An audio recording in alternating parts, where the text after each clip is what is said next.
Bapak Ibu Dewan Guru untuk mengawali kegiatan kita pada pagi hari ini. Marilah kita buka kegiatan ini dengan mengucap basmalah. Selanjutnya menyanyikan lagu Indonesia Raya. Kepada Bapak Ibu Dewan Guru kami persilahkan untuk berdiri.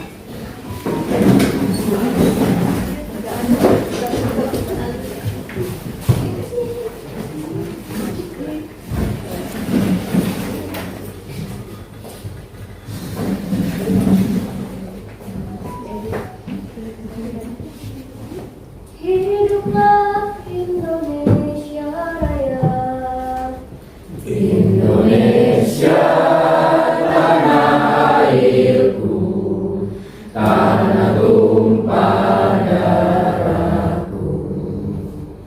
Di sanalah aku berdiri, jadi pandu ibuku. Indonesia kebangsaanku, bangsa dan tanah airku. Bapak Ibu Dewan Guru dipersilakan duduk kembali.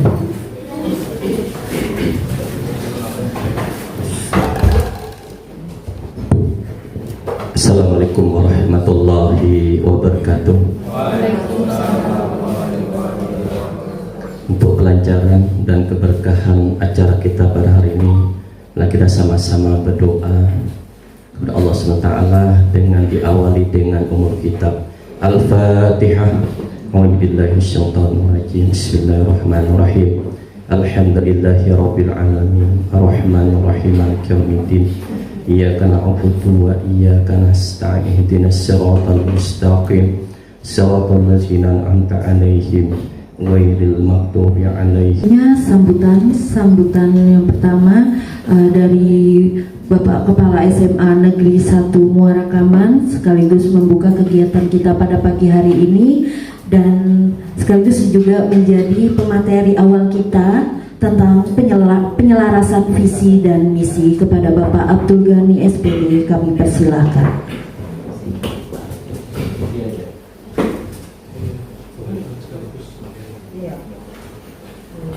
Bismillahirrahmanirrahim. Assalamualaikum warahmatullahi wabarakatuh. Alhamdulillahirrahmanirrahim. Wassalatu wassalamu ala asyrafil anbiya wal mursalin Sayyidina Muhammadin wa alihi wa sahbihi ajmain. Wala hawla wala quwwata illa billahil azim. Yang saya hormati para wakil yang hadir pada hari ini, yang saya hormati Bapak Ibu pegawai SMA Negeri 1 Muara Kaman. Pada artinya kita mengucapkan alhamdulillah pada hari ini, puji syukur kepada Allah SWT karena kita dapat hadir pada undangan resmi kami untuk meningkatkan kinerja kita sekaligus transformasi pendidikan, mempercepat sebenarnya pendidikan kita ini yang tertinggal jauh ini. Salawat dan salam kita sampaikan ke Nabi Muhammad SAW. Bapak Ibu yang saya hormati, kegiatan ini mudah akan menyebarkan angket hari ini, Bu, mungkin nanti bisa disebarkan satu persatu untuk diisi seluruh pegawai untuk mengisi ini karena diminta oleh kementerian hasil kuesioner hari ini, angket hari ini, seperti apa sih pola pikir kita terhadap pendidikan mendalam yang baru dicanangkan oleh Menteri Pendidikan, oleh pemerintah yang baru sekarang ini.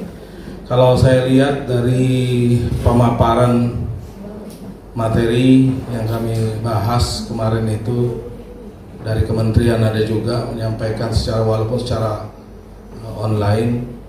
Jadi kita ini tertinggal jauh, sangat jauh daripada negara-negara lain, sangat jauh sekali. Karena anak-anak kita, anak SMA, ada yang masih mengeja, ada yang tidak bisa membaca. Kemudian literasi kita sangat jauh. Kemudian dasar-dasar matematika juga sangat jauh. Ini sangat tantangan sangat besar bagi kita.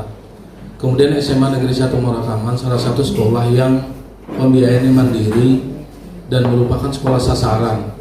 Sedangkan sekolah-sekolah lain itu mereka punya dana tersendiri dari kementerian, dana afirmasi ya Pak ya, untuk kegiatan ya.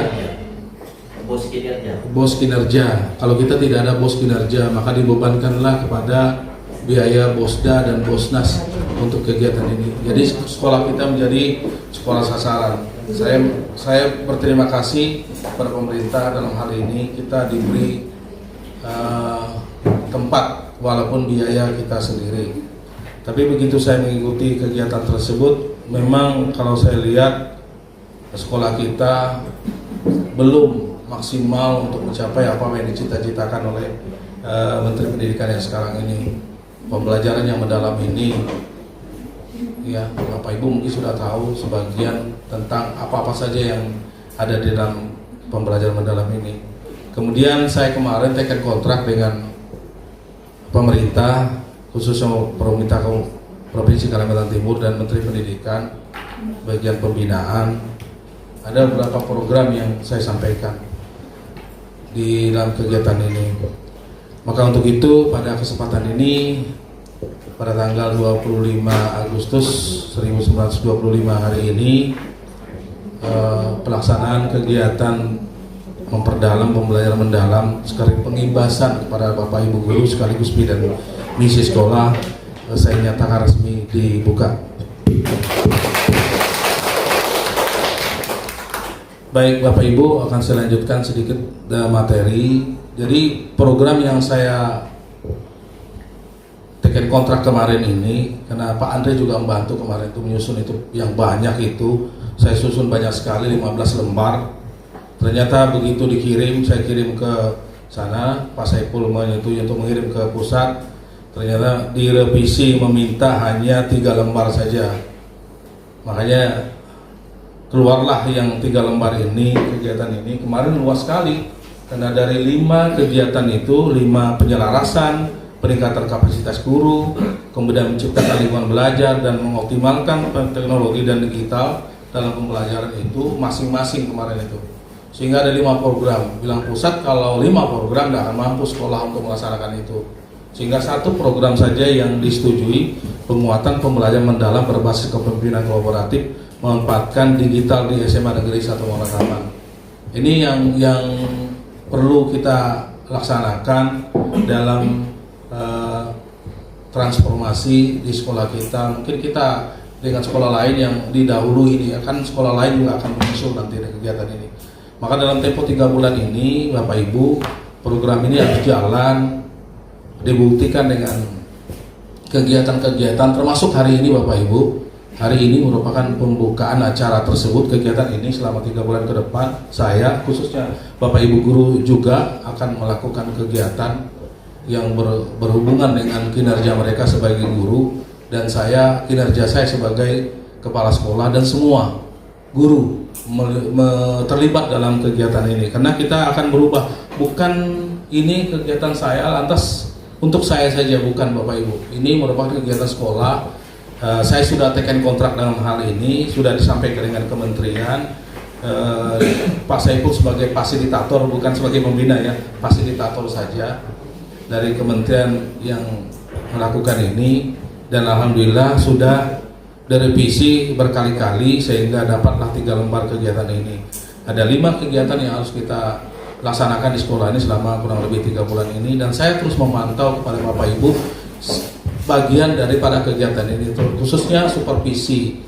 Mungkin saya akan mensupervisi terdahulu Bapak Ibu yang sudah dilatih kemarin di 3 orang ini. Kemudian nanti kepada Bapak Ibu seperti apa kita melaksanakan kegiatan ini, dan tentunya akan saya buat laporan terus tiap hari Bapak Ibu. Ya, laporan-laporan ini disampaikan tiap hari.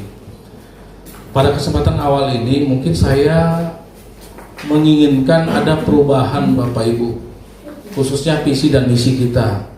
Makanya saya minta kepada Bapak Ibu nanti pada kesempatan visi dan misi sekolah kita ini, apakah kita perlu merubah visi dan misi tersebut. Saya berpikir perlu, karena ada hal-hal yang belum tergambar dalam visi secara umum. Visi kita itu insan cerdas, berdaulat, kompetitif, dan cinta lingkungan itu mungkin ada yang belum masuk. Nanti saya mohon kepada Bapak Ibu, hari ini mungkin dalam waktu 2 jam ini mungkin sudah tersusun visi sekolah kita, baik misi dan tujuan pembelajarannya. Kemudian visi tersebut bukan kepala sekolah. Ya, setelah 16 tahun saya merasa visi ini kayaknya berjalan begitu-gitu aja. Saya berharap pada Bapak Ibu untuk kontribusi untuk visi sekolah ini, karena visi sekolah ini bagian daripada Bapak Ibu, bukan bagian daripada saya. Nanti jangan dipikir wah ini kepala sekolah. Tidak, saya berharap ini dapat dirubah. Ya, visi dan misi kita itu insan cerdas, berdaulat, kompetitif itu diselaraskan dengan pembelajaran mendalam. Baik 8 profil lulusannya seperti apa, ya. Kemudian prinsip pembelajarannya seperti apa, kita konekkan ke sana. Ya, tentunya ada juga 7 pembiasaan baru yang disampaikan oleh Menteri kemarin. Itu juga harus diselaraskan dengan visi dan misi sekolah kita.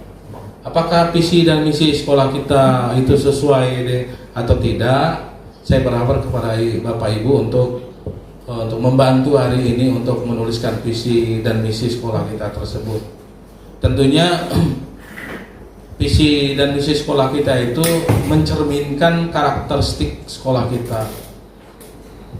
Iya. Nanti tim kita hari ini menyusun formatnya itu. Pertemuan berikutnya pasti pertemuan dengan siswa, dengan orang tua. Karena itu penting. Jadi saya berharap visi dan misi sekolah kita yang untuk saat ini sampai ke depan itu merupakan tanggung jawab Bapak Ibu dan tanggung jawab siswa, berupa tanggung jawab orang tua juga untuk bersama-sama melindungi, menjalankan, mengawasi visi dan misi sekolah kita itu tidak sepihak. Itu yang diinginkan oleh pemerintah. Saya juga setuju dengan itu kemarin. Ya. Visi dan misi sekolah kita ini bisa dirombak atau ditambah atau dikurangi kata-katanya boleh. Karena visi dan misi sekolah itu merupakan cita-cita besar kita yang dapat dimengerti dan mudah dipahami oleh seluruh warga sekolah, baik guru, masyarakat maupun siswa kita. Jadi mudah dipahami dan mudah dimengerti, dan mereka tahu arah ke depan sekolah kita itu. Tergantung sekarang bagaimana kita mewujudkan visi itu, yaitu misi kita seperti apa misi kita, lalu misi dituangkan dalam tujuan. Nah, tujuan itu yang menjabarkan misi, sehingga tujuan dari pembelajaran itu nanti bisa diukur, indikator-indikator bisa diukur. Misalnya apa gitu, bisa diukur apa disiplin anak, kecerdasannya bisa tidak diukur, keakhlaknya bisa tidak diukur, seperti itu Bapak Ibu. Sehingga dalam tempo jangka pendek, jangka menengah, dan jangka panjang, sehingga misi sekolah diselaraskan dengan tujuan pendidikan nasional kita, sekaligus berselaras pula dengan pembelajaran mendalam yang dicanangkan oleh pemerintah. Tentunya arahnya itu adalah tujuan nasional pendidikan dan tujuan profil 8 profil lulusan yang akan disampaikan, dengan harapan visi kita itu dapat menjawab tantangan ke depan bagi siswa kita, bagi guru semua, bagi masyarakat di sini, sehingga sekolah ini menjadi andalan.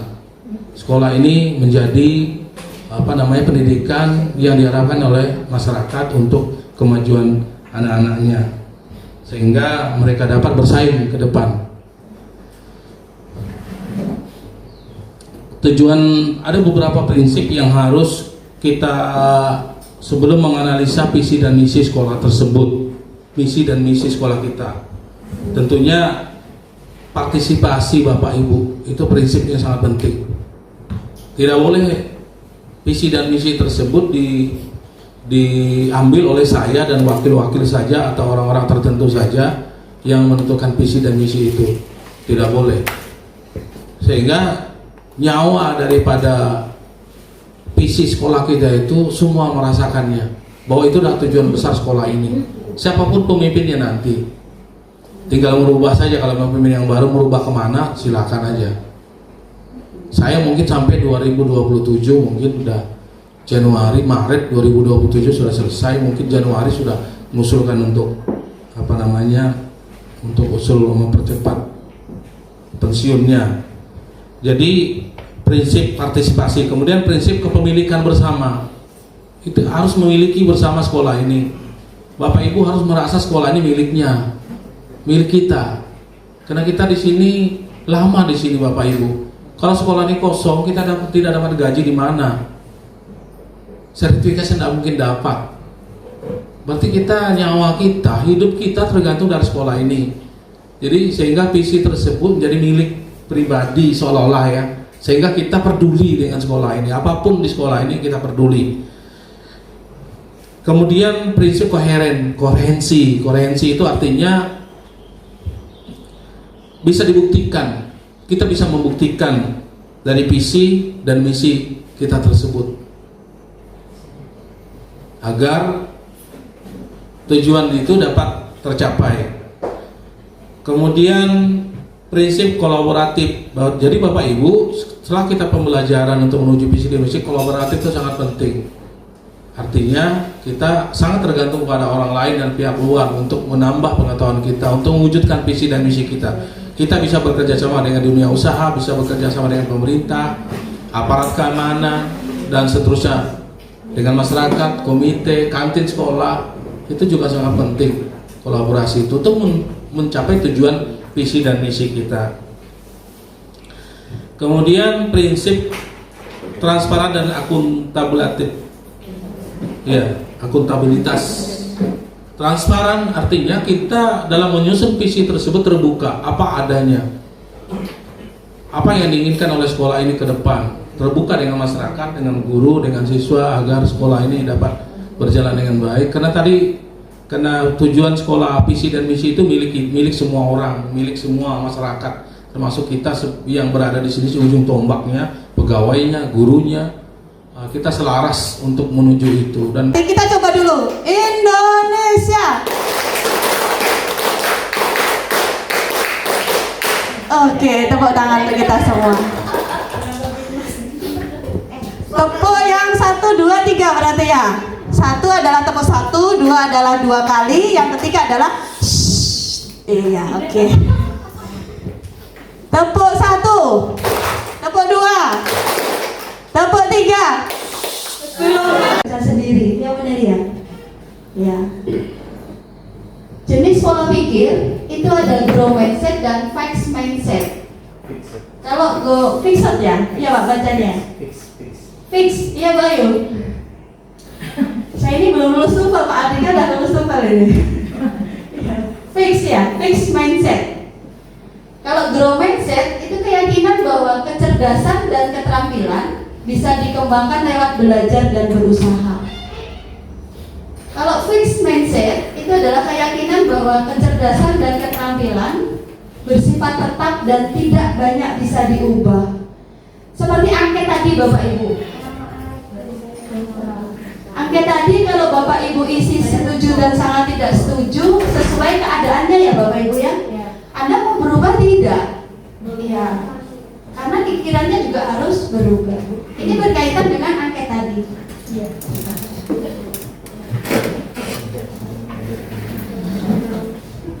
Ini masih pola pikir tetap. Ya, pola pikir tetap versus pola pikir bertumbuh.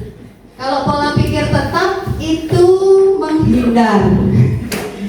Tugas membina upacara menghindar, saya sakit perut gitu. Itu pola pikir tetap. Ya, kalau pola pikir berubah, bertumbuh itu adalah menerima apapun yang terjadi saya maju. Bilang Bu Eli juga. Ya, itu pola pikir bertumbuh Bapak Ibu. Contoh yang sangat kecil aja. Terus menyerah, sering menyerah. Apalagi murid-murid kita nggak menghitung matematika, nyerah. Sudah Pak, nggak ngerti saya matematika ini. Apa nggak bisa ngaji ini? Ya sudahlah, nggak mau belajar. Akhirnya kalau di pola pikir bertumbuh bertahan bagaimana caranya? Ya. Terus mubazir, Biasanya mubazir ya, sayang ini gitu. Di sini adalah peluang, diganti kata peluang. Di PPT ke PPP ini adalah manfaat ketika kita mempelajari pola pikir positif. Jadi pola pikir bertumbuh, pola pikir tetap atau pola pikir bertumbuh. Ini yang akan kita hasilkan.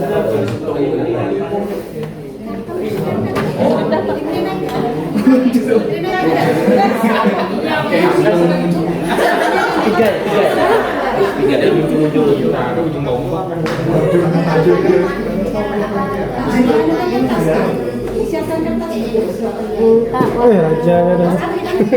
Kenapa nih ini sebut ini?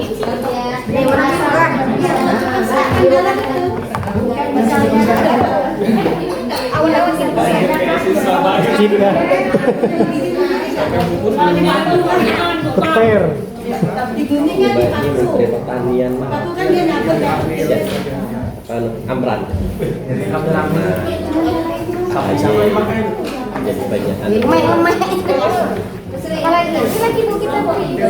Uang apa? Uang aja. Anak-anak. Bang. Cantik namanya. Biar warnanya dapat. Contoh aja.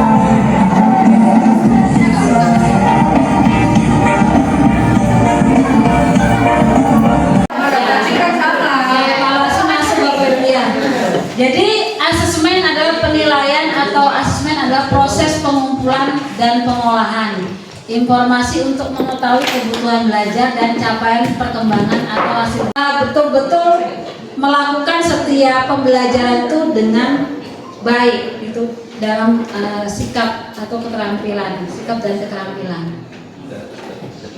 Nah, pengalaman belajar pada pendekatan ya, selalu saya kalau di pelatihan itu saya bicara hal-hal yang saya alami, bukan hal yang saya tidak alami. Memang tidak mudah menumbuhkan kesadaran siswa itu untuk belajar karena pada dasarnya literasi juga mereka rendah. Berkesadaran misalnya siswa mengamati Bapak Ibu. Itu kan apa saja sih yang perlu kita identifikasi Bapak Ibu pada penyusunan pembelajaran mendalam? Yang pertama, kita tua banyak ada aja yang ketinggalan. Nah, itulah kenapa perlu kita melakukan perencanaan pembelajaran. Kemarin sudah disampaikan oleh Bu Nelly dan Bu Kris secara gamblang sudah. Ini saya hanya sedikit penutup, yaitu untuk berkesadaran dan menggembirakan. Pendapat dari teman kalian dari Erwan dan Akram tentang apa yang sudah kita pelajari pada hari ini. Jadi Apa yang terjadi tadi? Bergerak. Ya. Perhatikan lagi. Bergerak dia maju atau mundur? Kami Bapak Dia maju atau mundur? Mundur. Perhatikan. Menolak ya, menolak. Menghindar. yang kencang. mulai dari awal sampai akhir. Ini bisa jadi pelajaran buat kita semuanya. Tepuk tangan sekali lagi untuk Pak Andre. Terima kasih waktunya. Ada lagi Bapak Ibu yang mau menampilkan? Oh ya. Ya, silakan Bapak Ibu. Tadi Pak Andre menjelaskan bagaimana RPP itu diaplikasikan dengan kita gitu kan, dengan kita ini. Pak Andre menjelaskan RPP itu diajarkan kepada siswanya, diberitahu kepada kita. Nah, sekarang bagaimana kita mengajarkan RPP itu kepada siswanya? Ini itu yang agak rumit itu. Perlu waktu, perlu latihan. Ya mungkin saya anggap kita dalam beberapa bulan ini masuk kelas itu berhati menggunakan ini. Saya yakin itu tidak semerta-merta ketika nanti saya supervisi langsung gol gitu. Gak usah mikir itu dulu, yang penting Bapak Ibu mau melakukannya. Iya, jadi kita mulailah dengan pendekatan pembelajaran yang mendalam ini seperti apa. Tapi rambu-rambunya sudah diberitahu oleh baik kita belajar di YouTube maupun dari teman Pak Andre tadi. Nah, itu apa yang disampaikan Pak Andre tadi adalah bagaimana mengajarkan itu terhadap siswanya dan menjelaskan kepada kita, bukan ketika dia menggunakan PPP itu mengajarkannya kepada siswanya. Jadi saya berharap yang kedua ini nanti anggap aja ini siswanya. Jadi kan Pak Andre sudah jelaskan fungsi PPP-nya tadi kan, modul ajarnya kepada kita. Sekarang yang kedua saya minta guru yang bersangkutan mengajar kepada siswanya. Mungkin di pembukaan aja sampai dengan tujuan pembelajaran, mungkin nggak usah sampai dengan evaluasi, Bu, ya kan? Iya, kita kegiatannya aja. Kegiatan awal aja. Kegiatan awal seperti apa, mengatur anaknya seperti apa gitu. Anggap aja siswanya gitu, saya juga siswa gitu. Nggak usah anggap saya kepala sekolah tuh, tapi siswa. Iya. Nah, mungkin nanti kan bisa dilihat, nanti bisa ada masukan dari teman-teman kan seperti apa. Ya kalau kita salah di kelas kan anak-anak nggak tahu sih, tapi kalau kita guru kan tahu, oh ini belum, ini sudah. Tapi yang jelas ketika guru itu mengajar, kalau saya lihat sih anak itu antusias, bersemangat, senang dia, itu kelihatan rame itu anak-anak itu.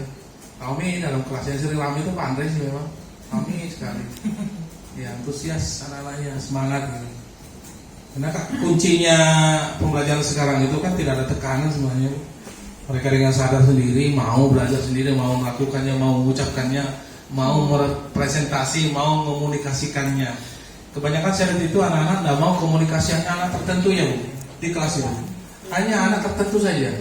Dari 30 itu paling ada 5 orang yang mau mengkomunikasikan. Dan ini kelemahan kita, kelemahan anak-anak kita, dan itu perlu dipacu. Bagaimana Bapak Ibu memacunya itu? Mungkin dengan banyak bertanya. Bagaimana Bapak Ibu? Kalau Bapak Ibu menjelaskan saja tidak banyak bertanya, kebanyakan anak kita sini itu banyak bertanya.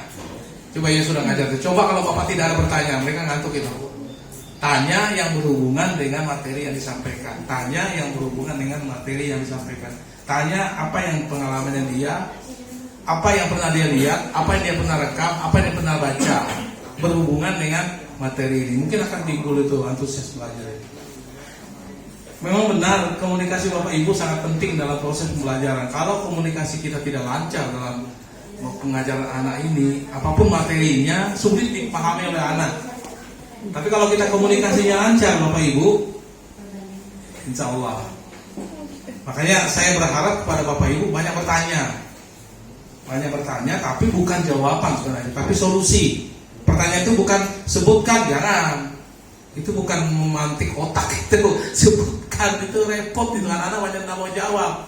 Coba hubungkan ini dengan itu, coba bedakan ini dengan itu, atau bandingkan pengalaman kamu dengan materi ini, ada enggak? Kan gitu. Oh pasti rame. Oh saya baca, saya nonton, nah itu rame jadinya. Ya. Tapi kalau matematika gimana? Agak sulit juga ya. Ya. Iya. Saya pernah untuk fisika ya, saya coba-coba menghubungkan jembatan itu dengan fisika. Kenapa orang fisika sangat penting untuk seorang insinyur jembatan? Karena ada rumusnya. Ini rumus dalam kelas, bagaimana kita mengidentifikasi tantangan di kelas, merancang strategi pembelajaran, dan secara berkelanjutan merefleksikan serta menyimpulkan. Yang balik Pak, kita ditabrak pakai